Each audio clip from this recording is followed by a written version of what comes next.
अस्सलाम वालेकुम नाज़रीन, programme let's talk with Abid Nasir में खुश आमदीद। नाज़रीन, इमरान खान ने 4 साजिशों का जिक्र करके एक नई बहस छेड़ दी है। उन्होंने कहा कि सबसे पहले नवाज शरीफ के कहने पर जनरल रिटायर्ड फैज हमीद को हटाया गया।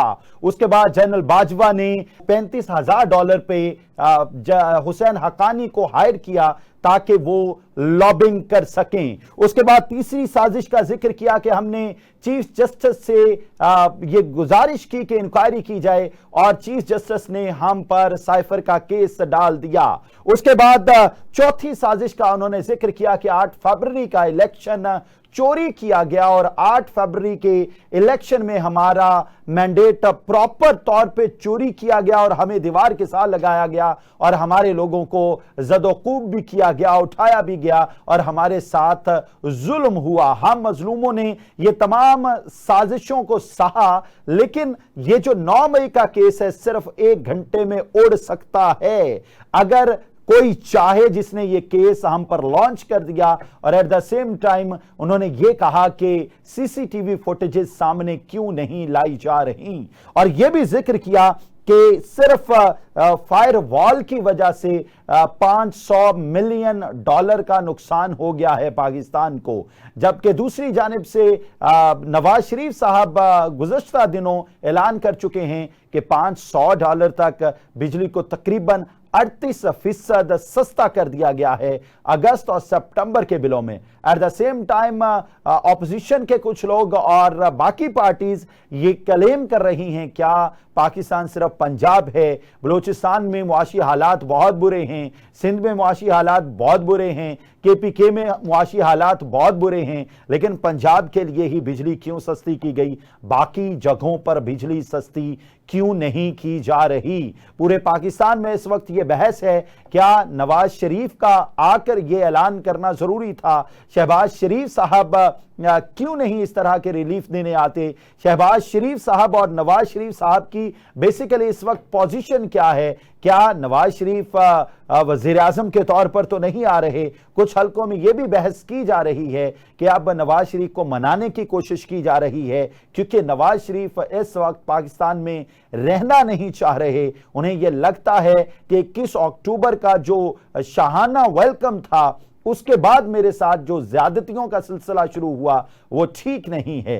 हमारे साथ मौजूद होंगे हस्साम दुरानी साहब, उनसे डिस्कस करेंगे कि क्या ये 4 साजिशें इमरान खान के खिलाफ वाकई हो रही हैं या फिर इमरान खान साहब एक नई गेम खेल रहे हैं जिसके तहत उन्होंने एस्टैब्लिशमेंट को दबाव का शिकार करना है, जिसके तहत उन्होंने अपने चाहने वालों को खुश करना है। बहुत बहुत शुक्रिया हस्साम दुरानी साहब आपके वक्त के लिए। हस्साम दुरानी साहब, हाउ डू यू एवेलुएट ये 4 कॉन्स्पिरेसीज जो इमरान खान ने अडयाला जेल में गुफ्तगू के दौरान लोगों के सामने रखी हैं? क्या नवाज शरीफ के कहने पर जनरल रिटायर्ड फैज हमीद को हटाया गया था? जी अस्सलाम वालेकुम आबिद भाई, सबसे पहले तो आपका शुक्रिया प्रोग्राम में शामिल करने के लिए। दूसरी बात, अभी आपने जो बात कही है कि इमरान खान साहब ने 4 साजिशों का जिक्र किया है और वो भी कल उन्होंने ये बात कही है या आज उन्होंने बात कही है। सर देखिए, बात ये है आबिद भाई कि ये तो साजिशें तो हम उसी दिन से सुनते आ रहे थे जिस दिन से तहरीक-ए-इत्माद के बारे में कहा जा रहा था कि अब तहरीक-ए-इत्माद जो आने वाली है। तो उस वक्त तो खान साहब जो थे वो तो बबांग दोहल ये बात करते थे कि जी ठीक है लेके आओ, मैं भी देखता हूँ किसके अंदर हिम्मत है। और उसके बाद जब वो तहरीक-ए-इत्माद जमा हो गई तो फिर आपने वो देखा जो खिलाफ आइन जो इन्होंने हरकतें की और उन्होंने उस वक्त जो भी काम किए, चले वो तो एक अलग बात है, लेकिन जब वो हुकूमत जो थी उनकी वो खत्म हुई और उसके बाद PDM की हुकूमत आई तो फिर उस दौरान में उनके जो मुख्तलिफ जो वीलॉग्स आते थे और वो तकरीर किया करते थे डेली रात को 8 बजे या 9 बजे के दरमियान प्राइम टाइम में, जो कि सोशल मीडिया पे नशर होती थी। तो उसमें वो अक्सर इस बात को कहा करते थे कि मैंने तो उस वक्त के जो आर्मी चीफ है बाजवा, उसको मैंने बड़ा समझाया, बड़ा उसको कहा कि भाई तुम तहरीक-ए-इत्माद वापस ले लो, तुम ये करवा दो, तुम अपना इन्फ्लुएंस करो, ये करो वो करो। और जब वो अपनी हुकूमत में थे तो उस दौरान में भी चले, लेकिन ये एक अलग, ये बातें बहुत लंबी होती जाएंगी। असल बात ये है कि क्या सर देखिए, इमरान खान की हुकूमत थी, इमरान खान की हुकूमत के दौरान नवाज शरीफ के कहने पर जनरल रिटायर्ड फैज हमीद को हटाया जा सकता था। सर मैं उसी पे आ रहा हूँ ना, उसी पे आ रहा हूँ। आपको पता है सर, ये देखिए ना, साजिश हुई आपको पता है कि हर बंदे के ऊपर इल्जाम लगता था कि ये साजिश इसने, ये मेरी रजीम चेंज में ये साजिश इसने की है, रजीम चेंज में साजिश इसने की है, मेरी हुकूमत को गिराने में साजिश इसने की है। करते करते करते करते फिर उसके बाद जो थे वो मोहसिन नकवी साहब के ऊपर आ गए कि जब उनको कोई भी समझ नहीं आ रही थी तो वो मोहसिन नकवी साहब का भी उन्होंने नाम उसमें लपेटे में ले लिया। फिर उसके बाद अभी आप देखें 2 दिन पहले की बात है, उन्होंने जो इस वक्त पंजाब असेंबली के जो मौजूदा स्पीकर हैं उनका नाम तक ले लिया कि ये जी बाजवा के उधर दफ्तर में बैठा रहता था, 24-24 घंटे उसके साथ बैठा रहता था, तो ये भी उसके साथ शामिल है।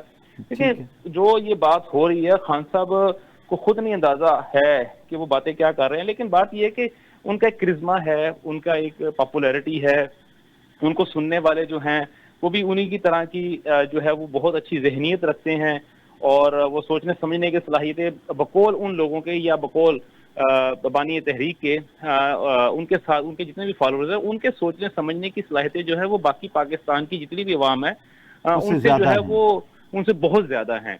तो इस तरह की बातें शायद उन्हीं को समझ आती हैं या उन्हीं को वो सच समझ लेते हैं, तो ठीक है, अच्छी बात है, ये उनके लिए तो बहुत अच्छी बात होगी। उनका लहू इससे बड़ा एकदम गर्म हो जाता होगा, जिस्म उनका तड़पता होगा और वो बानी तहरीक को जो है अपना जेल से छुड़वाने के लिए जो है वो और ज्यादा जोरों शोर से बातें करते हैं या काम करते हैं। लेकिन ये बात कहना कि जनरल फैज को नवाज शरीफ या शहबाज शरीफ के कहने पे हटाया गया, मेरे ख्याल में कि ये जो है ना बहुत ही बचगाना सी बात है और बहुत ही सती सी बात है। दूसरी साजिश को डिस्कस कर लेते हैं। क्या हुसैन हक्कानी को $35,000 के एवज लॉबिंग के लिए हायर किया गया, फिर उनके मुताबिक डोनाल्ड लू का मामला आया और उनकी हुकूमत गिरा दी गई? How do you evaluate? चलें देखिए सर, इसमें सबसे पहले तो मैं डोनाल्ड लू की बात कर लेता हूँ। ये वही डोनाल्ड लू है ना जिसके बारे में कहा गया था कि जी इसने जो साइफर जो बेसिकली उसने भेजा था और उसकी वजह से सारा मामला हुआ और मेरी हुकूमत जो है वो गिराने में डोनाल्ड लू जो है बेसिकली वो उसने साजिश की है और वो मेन कल्प्रिट वो है। और उसके बाद आपको शायद याद होगा इमरान जो है अपना बानी तहरीक ने जो था वो बाकायदा वक्त वहां भेजे थे और उनसे डोनाल्ड लू से उन्होंने बाकायदा माफी भी मांगी थी कि यार हम जानती करो साढ़े को जी गलती हो गई है, हम माफ कर दो।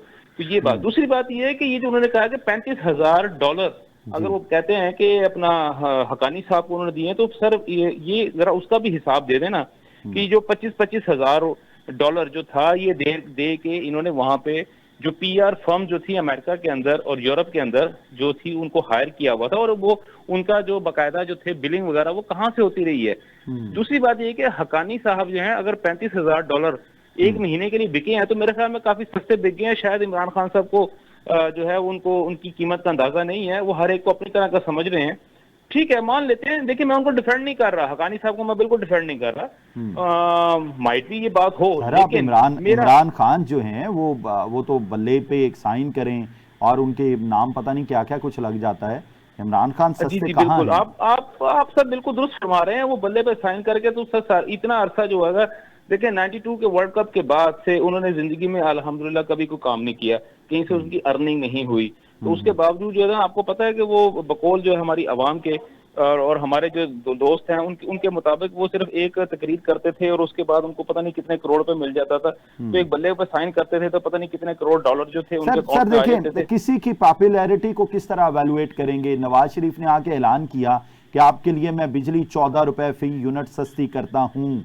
अच्छा, टोटल देखने वाले 2,500 लोग हैं और वही इमरान खान को आप एक मौका दें, एक तकरीर करेंगे तो 2.5 करोड़ लोग हो सकते हैं विद इन 2 सर मैं आपसे वही अर्ज कर रहा हूँ ना सर, मैं आपसे वही अर्ज कर रहा हूँ। आपको पता है अभी इसमें एक छोटी सी चीज मैं अगर ऐड कर दूं अवध भाई, अगर आप मुझे इजाजत दें प्लीज। यहाँ पे ना पंजाब के अंदर मुसलसल एक बात कही जाती है या इवन KPK के अंदर भी खासतौर पर KPK के अंदर वो कहते हैं कि मरीम नवाज वो टिकटॉकर जो है वो वजीर आला है। तो असल में मेरा क्वेश्चन अक्सर इन लोगों से ये होता है कि भाई मुझे ये बताएं कि टिकटॉक शुरू किसने किया था? सबसे पहले तो आपके बानी तहरीक की एक वीडियो आई थी टिकटॉक के ऊपर। पाकिस्तान मुस्लिम लीग नून अब इमरान खान की तकलीद करेगी? नहीं, मैं कुछ और बात कर रहा हूँ। मैं सर बात ये कर रहा हूँ कि उन्होंने भी एक वीडियो बनाई थी और उसके बाद टिकटॉक पे अपना ऑफिशियल अकाउंट बनाया था, तो टिकटॉक वालों ने उनके आगे हाथ बांध दिए थे। उन्होंने कहा यार पूरी दुनिया में हमारे इतने जो है ना वो यूजर नहीं जितने आपने एक ही वीडियो के ऊपर व्यूज और लाइक्स दे दिए हुए। तो इससे मैं इस चीज को कैसे किसको मैं देख सकता हूँ। हाँ, दूसरी बात आप जो बात कर रहे हैं नवाज शरीफ साहब की, देखिए ये नवाज शरीफ साहब का वैसे असूली तौर पे बनता नहीं था। ये जो है CM साहबा जो है मरीम नवाज साहबा जो है, ठीक है उनकी बेटी है, मैं मानता हूँ, लेकिन अगर हम SOPs के हिसाब से, प्रोटोकॉल के हिसाब से देखें तो इस बात का जो ऐलान जो है वो सीएम साहबा की जानब से या सीएम शिप की जानब से होना चाहिए था कि वो जी। अवाम को उन्होंने 14 रुपए फी यूनिट जो है वो सब्सिडी दे रहे हैं, वो उन लोगों के लिए जिनके की जो कि पर मंथ जो है 500 यूनिट से कम बिजली बिजली इस्तेमाल करते हैं। देखिए जी। ये बहुत अच्छी बात है, ये बहुत अच्छी बात है, ऐसा होना भी चाहिए। और दूसरी बात ये है कि ये जो पैसे अगर वो दे रहे हैं, ये वो अपनी जो है जेब खास से नहीं दे रहे, ये जी। वही जी। पैसा है जो कि डेवलपमेंट के हिसाब से पाकिस्तान के अवाम के जो टैक्स के पैसे हैं जो कि यहाँ पे मौजूद हैं पंजाब खजाना के अंदर। तो उन्होंने इस बात को बल्कि उन्होंने बड़ा क्लियर बताया है कि बहुत सारे फंड्स जो ऐसे थे जो कि मुख्तलिफ जगहों पे इस्तेमाल होने थे, लेकिन हमने वहां से रोक के जी। तो जी। हम इनको यहाँ पे यूटिलाइज कर रहे हैं। ये एक अच्छी चीज है, लेकिन मैं बतौर एक सहाफी मुझे ये बात थोड़ी खटक रही है। और student of politics of Pakistan, मैं वाकई ही ये बात मुझे डाइजेस्ट नहीं हो रही कि जो चीज हमारे सीएम को हमारे सूबे के उस सूबे के पर्टिकुलर सूबे के सीएम को ये बात ऐलान करना चाहिए था, उसकी जगह पे जो जमात का जो सरबरा है उसने ये ऐलान किया है। हो सकता है आपने जो अपने इंट्रो में बात की थी कि शायद कि नवाज शरीफ साहब को जो है ना दोबारा वजीर आजम बनाया जा रहा है या उनको इस तौर पे लेके आ जा रहा है, ठीक है, वो हो सकता है। लेकिन अभी जितने भी मेरे जो सोर्सेज हैं या मेरे जो हमारे याराने मन हैं, वहां से किसी भी किस्म की इस किस्म की हमें इंफॉर्मेशन अभी तक अवेलेबल नहीं हुई। क्या नवाज शरीफ के आने से कोई तब्दीली आने के चांसेस हैं? क्या वो बेहतर गवर्न कर सकेंगे? सर इस वक्त भी जो गवर्नेंस जितनी भी है, चाहे वो सेंट्रल में हो या पंजाब के अंदर हो, वो तो नवाज शरीफ साहब ही कर रहे हैं। ये तो बड़ी अजीब सी बात है। देखें, जब एक जमाना था, आपको भी पता है कि सेंटर के अंदर हुकूमत किसी की थी, अपना बानी तहरीक की हुकूमत थी, गवर्न कोई और कर रहा था। केपीके के अंदर हुकूमत जो थी वो किसी और की थी, लेकिन वहां पे जो अमलन जो जिसका सिक्का चलता था या यानी कि आप जो भी कह लें जिसका हुक्म चलता था, तो वो बानी तहरीक का चलता था।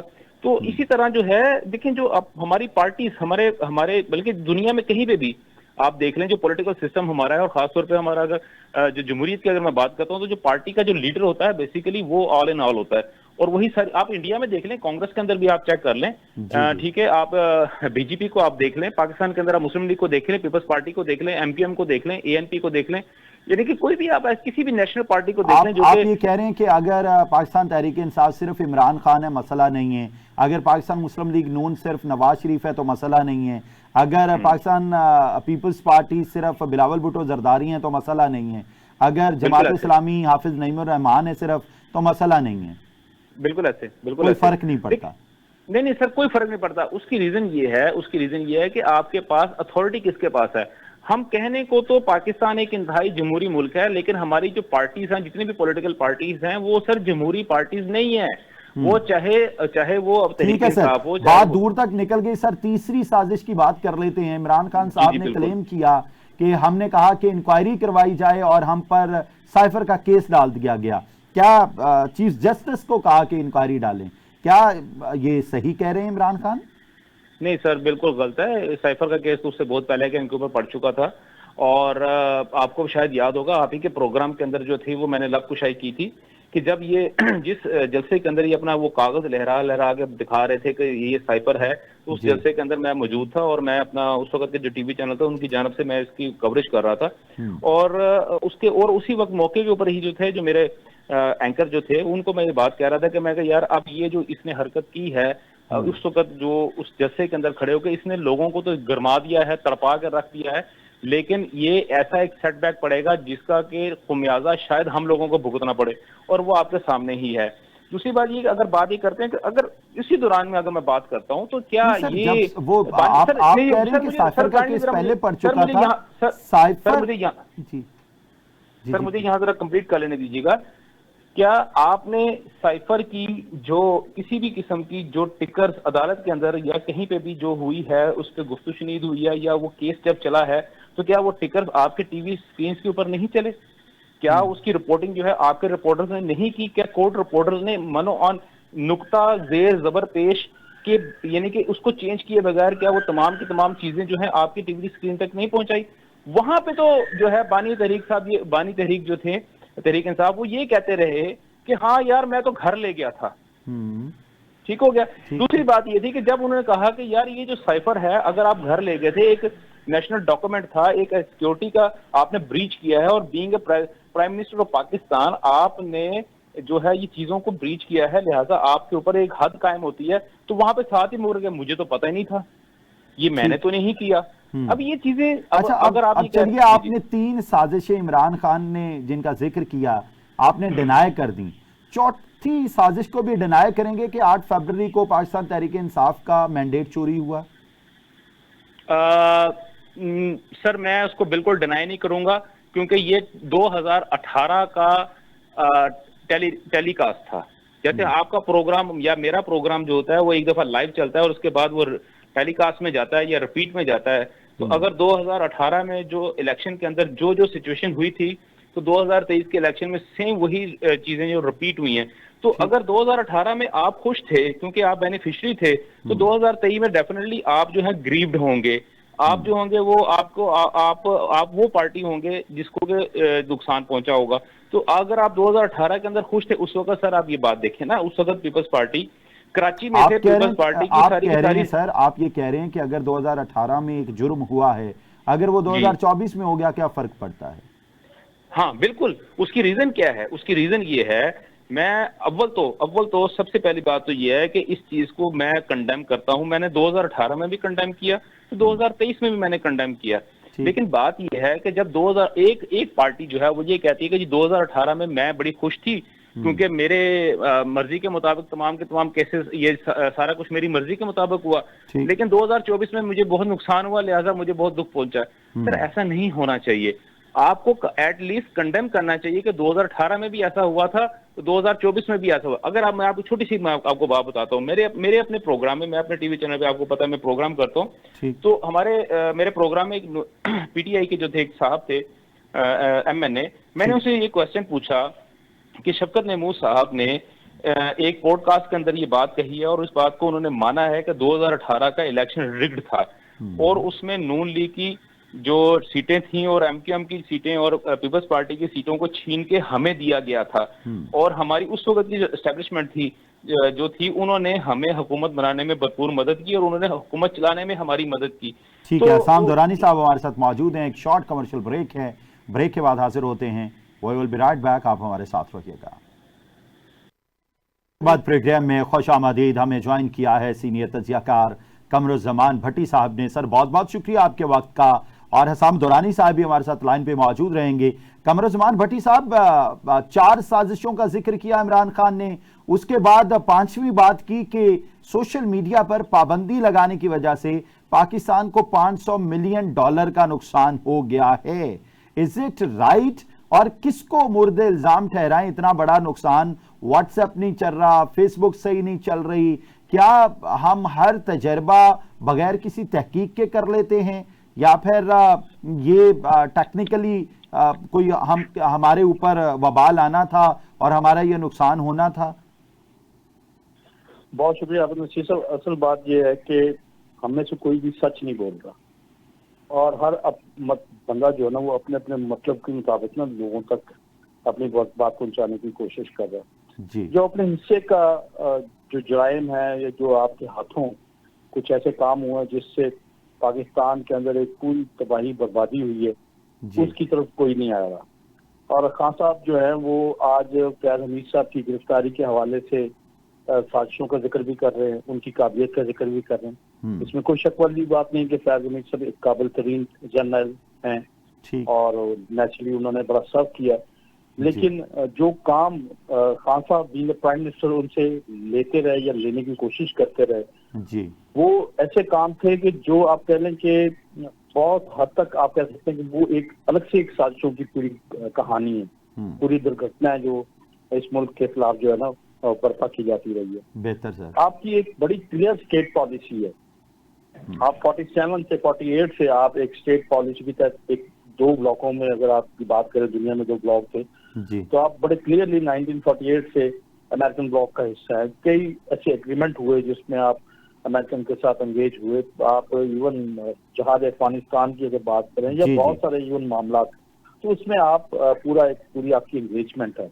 और जब आपके पास टाइम आता है, ठीक है, हर पॉलिटिशियन ने अपना एक पॉइंट ऑफ व्यू रखा है, उसके ऊपर वो राइट लेफ्ट की पॉलिटिक्स की भी बातें करते रहे, लेकिन स्टेट पॉलिसी जो होती है ना वो रातों रात तब्दील नहीं होती। ठीक। उसके लिए पूरा एक काम करना पड़ता है, पूरी एक्सरसाइज करनी पड़ती है, पूरा डिबेट करनी पड़ती है। आपका फॉरेन ऑफिस, आपके बाकी दफातर जो बैठते हैं, फिर सोचते हैं कि क्या पाकिस्तान को किन हालात में किसके मुताबिक चलना चाहिए। लेकिन जिस वक्त यहाँ से अमेरिकी फौजों का इनखला हो रहा था, तो कहानी तो वहां से शुरू हुई है। ठीक। कि एक इनखला जो है, जिसको बाइडन ने अपनी पार्टी के मंशूर में अनाउंस किया, अपने इलेक्शन कैंपेन में अनाउंस किया, फिर जीतने के बाद अमेरिकी सदर बाइडन ने कहा कि हम जा रहे हैं और अफगानिस्तान से फौजों की इनखला की तरफ। ठीक। तो वो अपनी पॉलिसी अपने मंशूर के मुताबिक जा रहे थे, और जब उन्होंने यहाँ से जाना था तो उनको बतौर एक इत्तेहादी मुल्क के पाकिस्तान को अमेरिकी फौजों के इनखला के एक महफूज इनखला की रिस्पॉन्सिबिलिटी सौंपी गई। ठीक। और ये जिम्मेदारी पूरी करनी थी। ठीक है। तो थोड़ा मैं आपको माजी के पस मंजर में ये थोड़ा सा याद कराना चाह रहा हूँ कि वो जो चाय की प्याली में तूफान बरपा हुआ था ना, जी जी, वो ऐसे नहीं हुआ था। ठीक है। उस तूफान के नतीजे में पाकिस्तान हमने मिस कमिटमेंट की। हमें जब डॉलर आते हैं तो हम कहते हैं सत बिस्मिल्लाह, और जब हमें कोई काम करना पड़ता है तो हम एब्सोल्युटली नॉट कहते हैं। नहीं, फिर काम करना पड़ता है। काम जब आपने एक जिम्मेदारी सौंपी गई है, आपने वो जिम्मेदारी पूरी करनी है, उस जिम्मेदारी की अगेंस्ट आप एक नया काम कर देते हैं। आप दुनिया को मैसेज देते हो कि जनाब ये हमने डिफीट किया है। ठीक। तो उसके ऊपर फिर नेचुरली जो आपको चीजें आपसे सर सवाल की जानिब आते हैं। बड़ी अच्छी तारीख आपने बता दी। मैं आपको आज ये तारीख होगी, अब मैं दूसरे सवाल की तरफ आता हूँ। तो ये साजिशों का पूरा एक, मैंने कहा कि ये पूरा माहौल है जी। जो उसके बाद क्या हुआ कि उसके बाद फिर खान साहब ने, जब वो आर्मी चीफ साहब ने, बाजवा साहब ने उसको मैनेज करने की कोशिश की, उनको बनाया कोर कमांडर पेशावर। तो उसके बाद जो है खान साहब जो है आत्म की तहरीक को एक नया रूप लेके चले गए कि ये पूरा साइफर का मामला पूरा। तो ये पूरा है। अब जो ये मामला आ रहा है कि हमारे मुल्क के अंदर जो है ये फायर वॉल के नतीजे में एक क्राइसिस है, तो खान साहब की ये खूबसूरती है कि वो हर चीज को एक्सप्लॉइट करते हैं कि जब मुल्क के अंदर ये पूरी डिजिटल दहशतगर्दी चल रही थी, जब हर किस्म का मामला जो है पाकिस्तान से बाहर बैठे जो गद्दार हैं वो पाकिस्तान की अफवाज के, पाकिस्तान के इदारों के ऊपर तसल्सल के साथ बाहर से बैठ के हमले कर रहे थे। ठीक। तो उस वक्त कोई रोकने वाला नहीं था, किसी किस्म की कोई रोकने की कोशिश नहीं हो रही थी। जो रोकने की कोशिश करता था उसके खिलाफ एक नई कैंपेन शुरू हो जाती थी। जो थोड़ी सी बात करता था उसके खिलाफ एक नई कैंपेन शुरू हो जाती थी। नेचुरली स्टेट ने, एक स्टेट है, आप शुक्र अल्हम्दुलिल्लाह करें कि आपने 14 अगस्त 1947 के बाद आज 14 अगस्त 77 साल बाद जो मनाया, पाकिस्तान के परचम तले मनाया। ठीक है ना। और पाकिस्तान के परचम तले ही नहीं मनाया, बल्कि अपने कायद बानी कायद आज़म मोहम्मद अली जिन्ना को अपना कायद और बानी मानते हुए मनाया। आपसे जो सन 71 में अलग हुए, आपको पता है आपके सामने क्या हुआ? उन्होंने 53 साल बाद अपने मुल्क के अंदर क्या किया? अपने उसी बापू को, जिसको अपना बापू कहते थे, जिसको अपना बानी कहते हैं, उसके मुजस्समे कराए। तो ये पाकिस्तान जो है ना, इसके अंदर जितने भी क्राइसिस आ रहे हैं, ये लाए जाते हैं, उसके पीछे बड़ी एक मामला है, साजिशें हैं। और अब अगर खान साहब ये एक्सपायर करने की कोशिश करेंगे कि इसके नतीजे में पाकिस्तान का इतना नुकसान हो रहा है। क्योंकि आपने बात कर दी, ये कहा जा रहा है कि तागूती ताकतों से, बैरूनी ताकतों से कोई भी थर्ड वर्ल्ड कंट्रीज का मुल्क तरक्की करता बर्दाश्त नहीं होता। $40 बिलियन की जो बांग्लादेश की इकोनॉमी है वो बर्दाश्त नहीं हो रही थी। इस वजह से हसीना वाजिद की इस हुकूमत का तख्ता उल्टा गया। Is it true? बिल्कुल, ये भी होता है। ये भी हुआ है कि $40 बिलियन वाली जो मुल्क खड़ा था, वो इस वक्त जिस क्राइसिस से दो चार होगा। मैं चूंकि इस वक्त आपको पाकिस्तान के हालात को फोकस करने की कोशिश। अच्छा, अब पाकिस्तान में आ जाते हैं सर। पाकिस्तान में इमरान खान तो ये कह रहे हैं कि जब नवाज हुकूमत गई है 2018 में, जब इन्होंने 17 में नवाज शरीफ को भेज दिया गया था, 18 में उनकी हुकूमत गई, 18 में जब इन्होंने संभाली तो $19.5 अरब का जो खसारा था ये छोड़ के गए, और हमने उस खसारे को पूरा किया और हमें IMF के पास भी जाना पड़ा, और जब हम गए तो $17 बिलियन हम छोड़ के गए। Is it true sir? Sir, ये फिगर्स की जितनी भी बातें हैं ना, ये अगर इतना सारा कुछ सच होता तो आज हम इस पूरे हालात से दो चार न होते। यहाँ पे कर्जे लेके जो है ना मोटरवेज भी बना दी जाती हैं और बाकी सारा कुछ भी कर दिया जाता है, लेकिन जब उसकी अदायगी का टाइम आता तो कहते हैं इसको गिरवी रख लो। सर मैं आपकी तरफ दोबारा आता हूँ, असाम दुरानी साहब। ठीक है ना। अब मैं आपको थोड़ा सा, मैं ये एक थोड़ा सा क्लोज कर दूं कि ये जो मामला इस वक्त है, इसमें कोई शक वाली बात नहीं कि $500 अरब से ज्यादा का नुकसान हो चुका, और अभी ये नुकसान रुकना नहीं है। और हमारे नौजवान जो हैं वो बहुत बड़ी तादाद में इस इंटरनेट की दुनिया के साथ मुंसलिक हैं, अपने काम कर रहे हैं। ये कोई खाली इंटरनेशनल कंपनी सर छोड़ के जा रही हैं। हाँ, ये नेचुरली, लेकिन ये है कि अब इसको कोई ना कोई इसका कोई ना कोई नतीजा भी निकलेगा, कोई ना कोई इसमें बेहतरी भी आएगी। ये नहीं होगा कि अगले अगर बैठे हैं कि जी वो जनाब अब ये हो गया फायरवॉल और उसके नतीजे में सारा कुछ, ऐसा नहीं होगा। इसका कोई ना कोई हल भी निकाला जाएगा, कोई ना कोई रास्ता भी निकाला जाएगा, क्योंकि जाहिर है कि ये नेशनल आपका पूरी कौम का एक नुकसान है और बड़ा नुकसान है। सर किसको मुद्दे इल्जाम किसको ठहराएं ये जो $500 मिलियन का नुकसान हुआ है? मैं कह रहा हूँ कि ये एक 500 डिजिटल दहशतगर्दों को इसका मुद्दे इल्जाम ठहराएं। मेरे साथ डिजिटल दहशतगर्द तो नेचुरली इन्वॉल्व है इसमें देखिए आप अब, लेकिन इसका ये हाल नहीं है कि हम सुस्त रवि की तरफ करना शुरू कर दें, इंटरनेट को सुस्त करना शुरू करें, बाकी चीजें करनी शुरू कर दें। ठीक है, तो नेचुरली ये सीरियस इशू है और इस इशू को एड्रेस करना चाहिए। वर्डिक्ट आ गया सर। हसाम दरानी साहब, समंदर जब खामोश होता है तो किसी बड़े तूफान का पेशखैमा होता है। हसाम दरानी साहब, आप क्या लबकुशाई करना चाहेंगे? ये जो $500 मिलियन का नुकसान हो गया हमें। सर देखिए $500 मिलियन सर देखिए बड़ी छोटी सी बात है, मुझे तो हंसी आती है। सर पाकिस्तान का टोटल रिजर्व कितना, पाकिस्तान की टोटल इनकम कितनी है जो कि डॉलर्स की शक्ल में पाकिस्तान में आ रही होती है? आप ओवरसीज पाकिस्तान को निकाल के मुझे छोटी सी बात बता दें। सर ये कहने की बात होती है 500 मिलियन, सर $500 मिलियन का अगर खुदा ना खासा पाकिस्तान को इंटरनेट से अगर कमा रहा हो तो आपका क्या ख्याल है कि पाकिस्तान को जो है वो एक डॉलर के लिए, कर्जे के लिए जो है वो लोगों के आगे हाथ भीख मांगनी पड़ेगी? लेट कर लेते हैं $300 मिलियन का नुकसान हुआ, फिर सर जितने का भी हुआ है, मुझे एक बात बताएं, $मिलियन सर कहना आसान है, $300 मिलियन आप पाकिस्तानी रुपीस में 280 से जरा दें, आपको पता लग जाएगा सर। दूसरी बात सर, मेरी बात सुन लें, छोटी सी बात ये मैं अर्ज करता जाऊंगा। बात यह है कि अगर बानी तहरीक जो इंसाफ है उन्होंने बात कही है कि जनाब, तो सर मुझे एक छोटी सी मैं आपसे एक अर्ज करता जाऊंगा, सन 2020 में जब ये प्राइम मिनिस्टर थे उस वक्त एक कैबिनेट की मीटिंग हुई थी जिसके अंदर बाकायदा तौर पे एड्रेस किया गया था कि फायरवॉल को लगाने के लिए कौन कौन सी चीजें कहां तक होनी चाहिए। और स्पेसिफिक अगर आप मुझे कहते हैं तो उस वक्त के प्राइम मिनिस्टर की डायरेक्शन से जो ऑर्डर जारी हुआ था, मैं उसकी कॉपी सर आपको भिजवा देता हूं। ठीक सर देखें, बीज किसने लगाया था?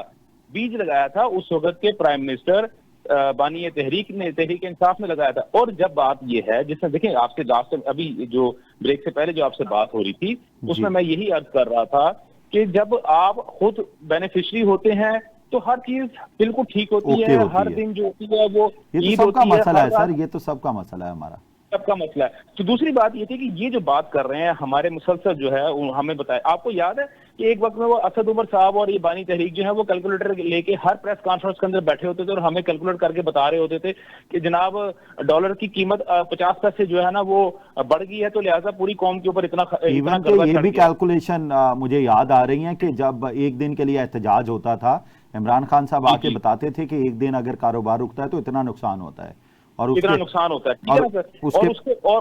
और उससे पहले सर वो 129 दिन का धरना बड़े धड़ल्ले से दे के आए थे। 126 का था सर, 129 का तो नहीं था मेरा ख्याल है। चलो 126 दिन का धरना उन्होंने बड़े धड़ल्ले से दिया था, वो आपके सामने। अभी जो बात वो कर रहे हैं कि सर देखें कि वो कह रहे हैं 500 इतने अरब डॉलर का। सर मुझे नहीं समझ आ रही, इतने अरब डॉलर अगर पाकिस्तान में आते हो तो पाकिस्तान को तो किसी मुल्क की तरफ देखना नहीं चाहिए, पाकिस्तान को तो अमेरिका को ठुड्डा मार देना चाहिए।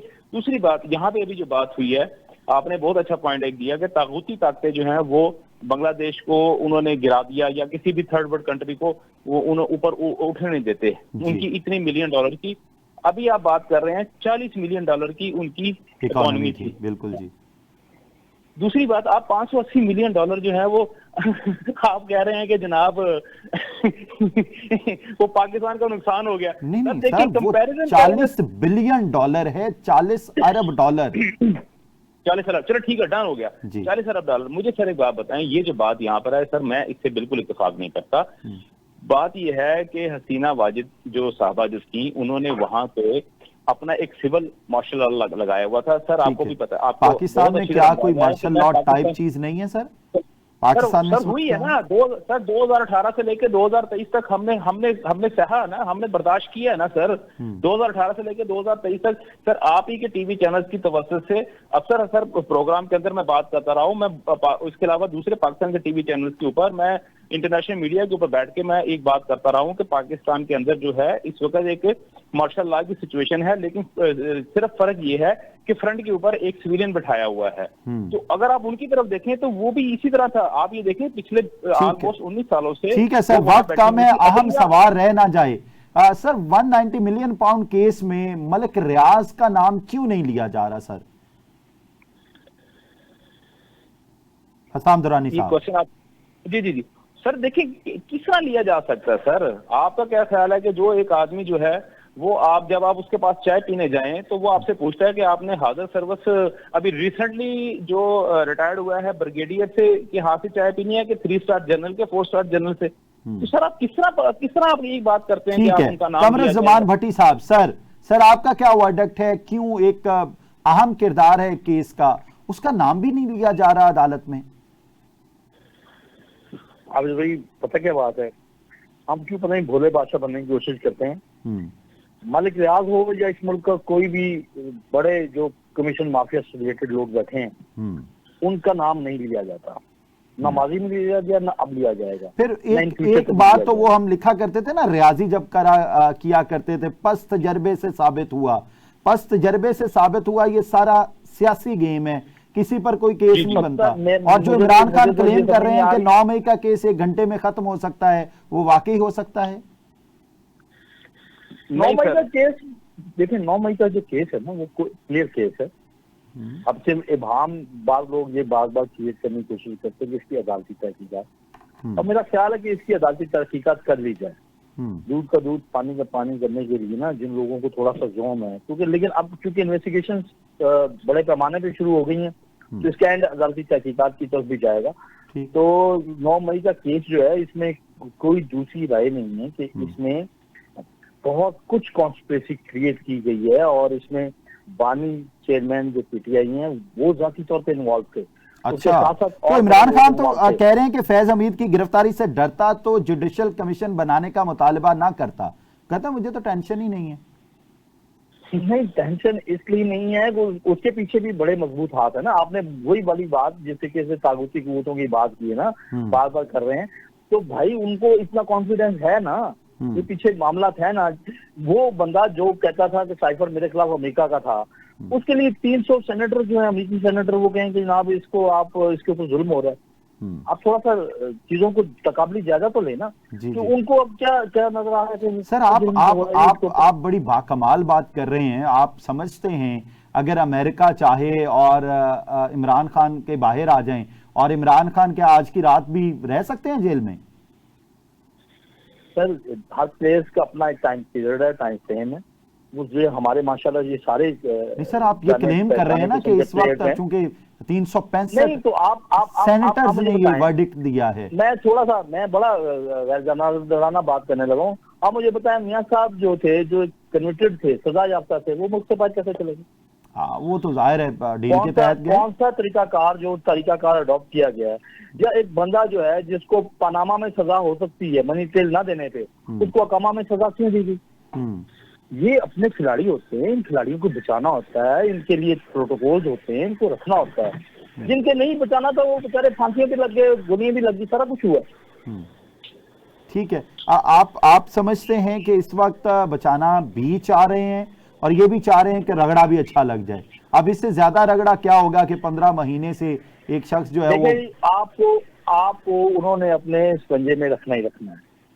आप कभी भी खुल के अमेरिकन ब्लॉक से निकलने की बात नहीं। सर आखिरी 4 मिनट है हमारे पास, ये फरमा दीजिए पाकिस्तान की इस वक्त माशी सूरत हाल और सियासी सूरत हाल बेहतर कैसे हो सकती है?